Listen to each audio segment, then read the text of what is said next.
আসসালামু আলাইকুম রহমতুল্লাহি আবরকাতুহু। এর চেয়ে সুসংবাদ আর কি হতে পারে?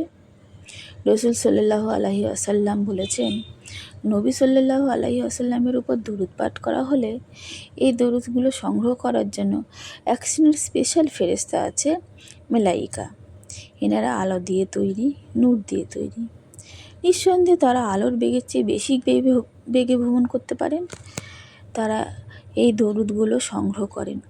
দরুদ এবং সালাম সংগ্রহ করে তারা সেটা রসুল সাল্লাল্লাহু আলাইহি সাল্লামের কাছে পৌঁছে দেন। এরপর আল্লাহ রাব্বুল আলামিনের ইচ্ছায় রসুল সাল্লাল্লাহু আলাইহি ওয়াসাল্লাম তার উত্তর দিয়ে থাকেন। একবার ভাবুন, আপনি রসুল সাল্লাল্লাহু আলাইহি সাল্লামকে সালাম দিলেন আর তিনি আপনার সেই সালামের উত্তর নেন। সালামের উত্তরের অর্থ কী? আপনার ওপর শান্তি বর্ষিত হোক।